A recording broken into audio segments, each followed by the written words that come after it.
girls wanted you, that's why. End of. They didn't want you. Okay. Catherine. No, Catherine. It's not a matter of none of the girls wanted me, so I didn't do anything about it. Oh, here we go with the justification. I've been wondering why the sudden turn in Catherine's attitude towards Scott, why she can't stand him. She can't even look at him or listen to what he's saying. And I've wondered why, what's actually happened. I was thinking, was it Locum who said something to her, or was it one of the boys or the girls? But I think I've sort of summed up why she suddenly turns this way.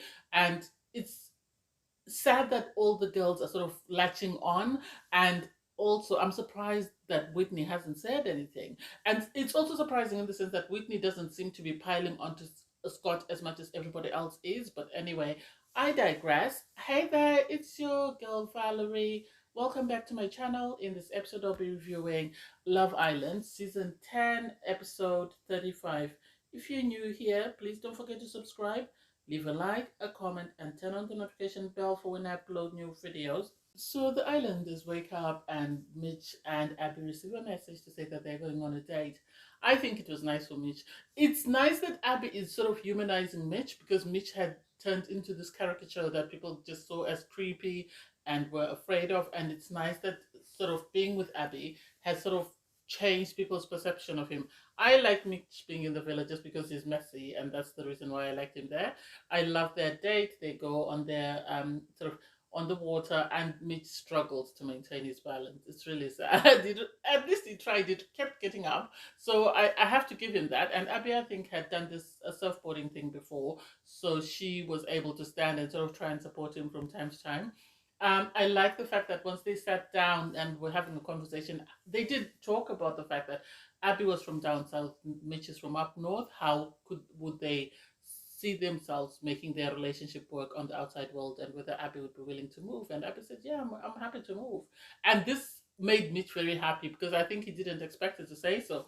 And I think whether at first Mitch started off by playing games with Abby, I think he might be developing feelings for her, which is really interesting, and it's really sweet to see. I wish they could also bring somebody else for someone like Scott. If they could find someone for Mitch, there's no reason why they can't find someone for Scott. And then Ty and Ella are busy talking about, they're in a good place, they've made up, they're kissing, and it's like the calm before the storm. I'm very anxious in the sense that they cannot go smoothly until the finale. No way, that would not be Ty and Ella, so I'm just waiting for the next fallout. The Islanders receive a message to say that it's movie night, and, everybody had better get ready. So they all go and get ready for the night. And the setup was a bit different from last season, so that was cute to see. And I think some people were trying to become memes, and they were trying to sort of stand out, but I'm very happy that nobody was able to do that tonight. So movie night starts, and first up they asked to say Mitch, and okay. Mitch, it was to be expected. Everybody in the villa already knew that Mitch was trying to look for someone to create a connection with. And he was going behind the guys' backs and trying to sort of make them look bad and make himself look good. And so it was there for everyone to see. And the good thing is the guys called him out on it before movie night, so they didn't really seem offended by it. Even the girls were shouting that Mitch gets away with a lot. And that's because I think whenever he's called out, he owns up and he says, yes, I am wrong. Because they showed him talking to Jess, they showed him talking to Molly, and I think to Leah, and him sort of trying to take them away from their partners. And the girls looked vindicated, because whether they'd already told the guys they're in a coupling with, it was there for them to see the conversation and to understand what the girls were trying to say. So that wasn't bad. And then next up was Ella. I think Ella might have omitted the truth a bit, because the problem was with Ty, because I think he can only hear from one side. He missed some of the conversation, so at times he was having to look around to see with people's reactions, and the girls laughing and giggling didn't make things any better for them.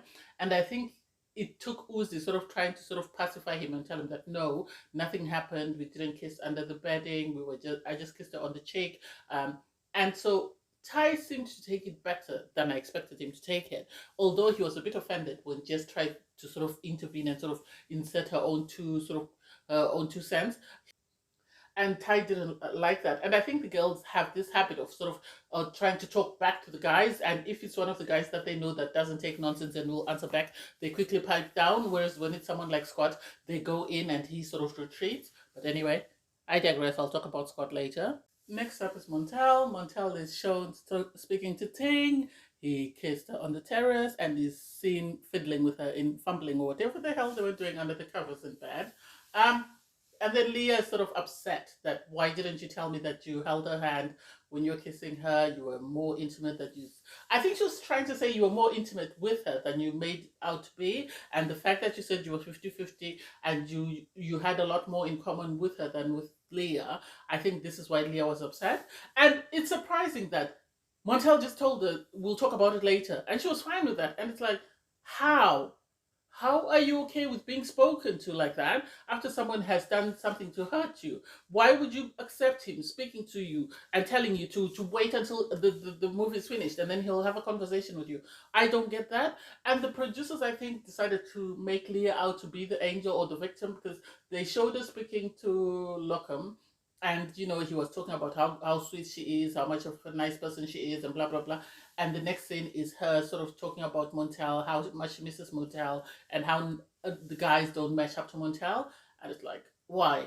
Why they're a boring couple? What is now Montel the one that they want the public to hate, and Leah be the victim and be the angel and have the public support?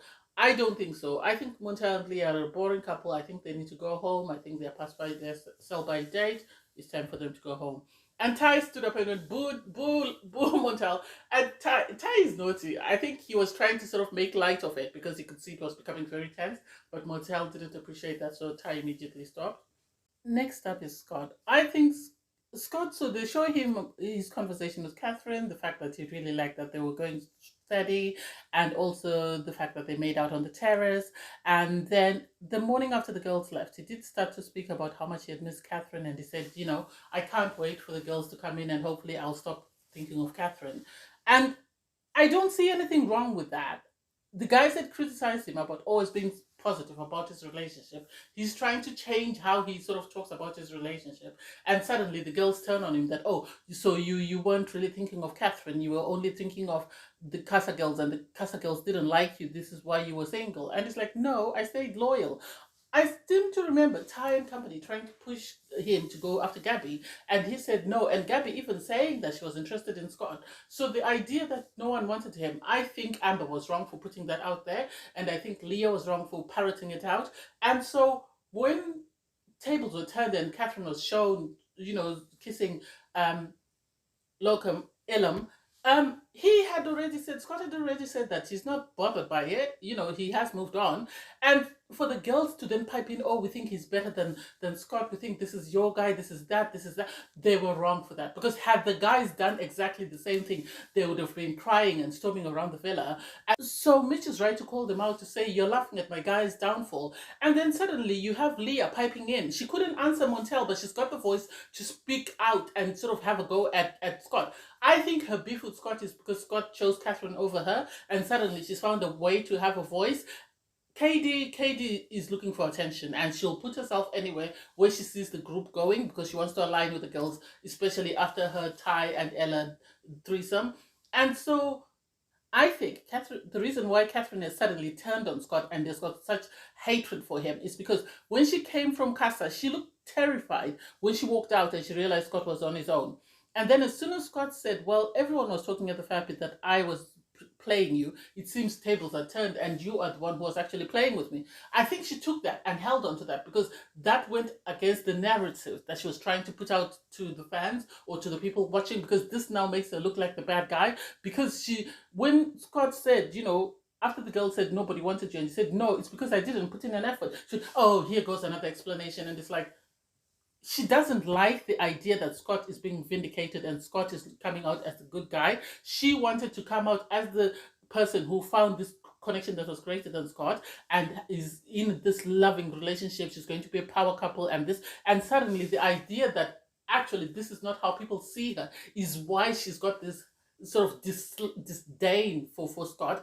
And why she refused to let Scott explain himself, because the more Scott explains himself and sort of creates a fuller picture of his situation, the worse she looks. So because of that, this is why she keeps trying to overtalk him, trying to get everybody to turn against him. That way he comes across as the bad guy and everybody's questioning, why do all the islanders hate him? But the girls are aligning with Catherine because Catherine is a day one girl, and they know in order to stay in the villa, they need to be aligned with the people that are in the that have the sort of the most alliances, and Catherine has more alliances than people like KD. So this is why the girls are turning on Scott, in my opinion, is the fact that they want to be aligned with Catherine, knowing that if anything happens, if they have to have a vote, Catherine is going to speak to her alliance and they're going to save them. And if you're the only one who's speaking out against, Catherine, then you're most likely going to be sent home. This is the impression that I'm getting, that if the islanders have to vote, then you are in trouble. Surprisingly, Whitney was just laughing. She didn't say anything because normally she's very vocal about things, but she didn't say anything when people were going at Scott. She was just laughing, but never said anything.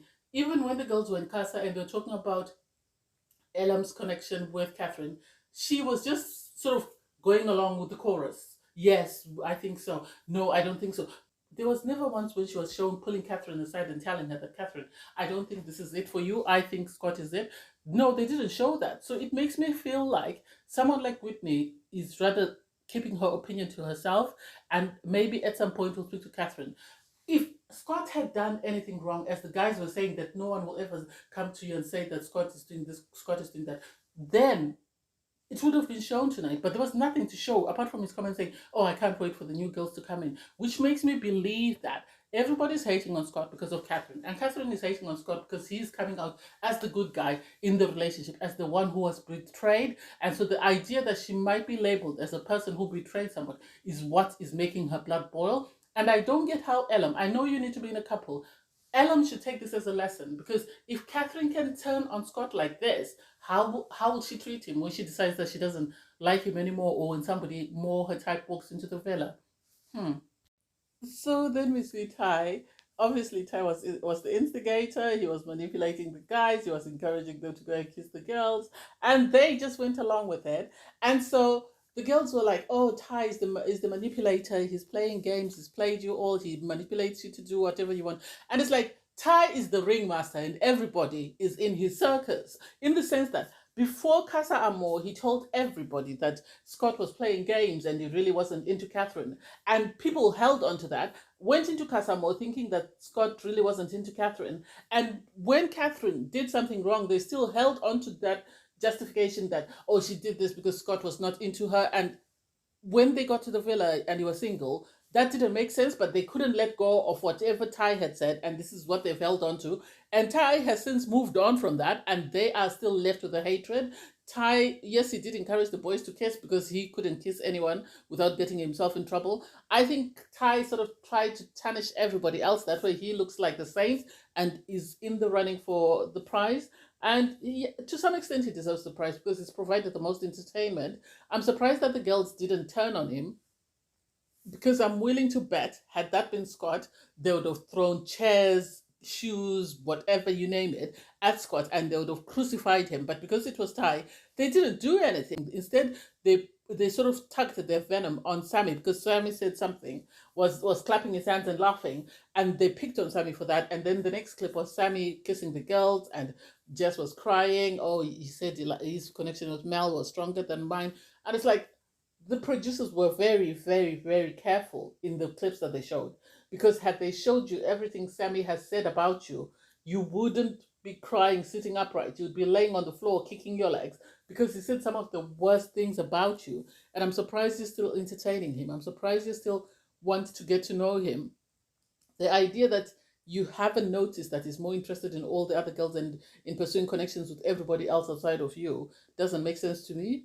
It really doesn't. And movie nights ends there. And then, so they go for a debriefing, and it's nice to see that all the guys agree with Scott, in the sense that Leah was doing a bit too much. She was being too vocal. And for Montel to turn around and say, well, she's got a lot of opinions. She's got a lot of opinions about other people, but she doesn't have opinions about her relationship. That doesn't make sense. Make it make sense. It doesn't make sense that she's more angry at Scott than she is with Montel, who cheated on her. I don't get it. The girls are like, oh, why was Scott so upset with Leah? We don't get why he was upset with Leah. Leah was the wrong target. Even Whitney was like, I don't understand. And it's like, why are you people so blinded by your hatred for Scott and your allegiance to Catherine that you can't see what Leah did? Leah said, Scott, nobody liked you without evidence, just because it came out of Amber's mouth. She believed it. If that was the case, why has this never been said before? Why was it suddenly said on movie night? Why was it not said in a setting where people could actually address it by, what do you mean nobody wanted me? Leah was wrong. She spoke out more about Scott than she spoke out about her own coupling. And the girls, oh, Ty is manipulating the guys. He's manipulating you all too. Please sit down and keep quiet. And then Scott sat down with Leah and tried to have a conversation to him. And she's trying to play victim. Oh, why are you sort of so aggressive towards me? And yet I didn't do anything. And it's like, the more these girls hate Scott, the more likable they make him to the fans and the more support they give him, because Scott was very quiet and comes across as a very quiet guy. So he would never have got the fan base that he's getting, because he would have just been quiet and nobody would have known who he is. Whereas with all the storylines that they're involving him in, the fans are now turning out to support him.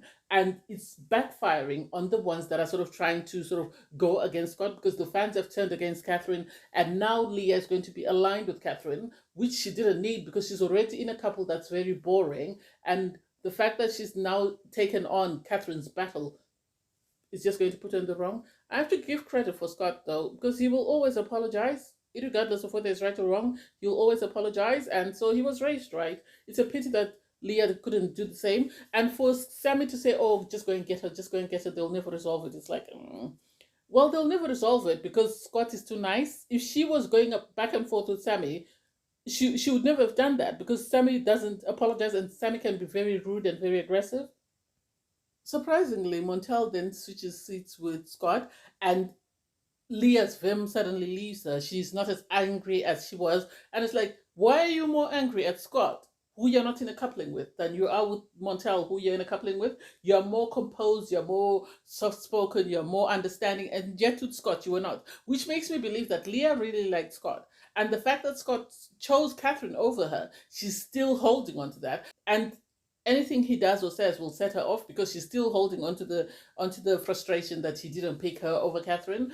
Because Montel is telling her, "Oh, I kissed her. It wasn't really much," and I said, "Oh well, I was just upset because I saw it. Yes, you explained everything, but seeing it was different." And it's like, "Oh, make it make sense. Make it make sense. Make it make sense. You're just in this coupling because you know that it's safe for you and it will keep you in the villa for as long as possible, and that's it." And then Sammy and Jess had a conversation. This is why I said girls take advantage of Scott. Because Sammy was going back and forth with Jess, and Jess eventually cried. But Jess as well is a game player, because in the sense that if she felt that disrespected, why did she not walk off? Why was she still willing to entertain Sammy? Is it because she knows that there's no one else coming into the villa who's more likely to want to couple up with her? That didn't make sense to me, because why would she accept Sammy's silly excuses for his behavior? He refused to sort of date her and Mal, because he said he liked to focus on one person, and yet he was happy to date her and Amber, even though he was singing a totally different tune to Amber. So this doesn't make sense to me, and the fact that they stormed off, it shows that these girls like guys like Sammy, guys who ill-treat them, guys who are very rude, guys who are very abrupt to them. When a guy is nice to them, they don't like that, and this is why they're all turning on Scott.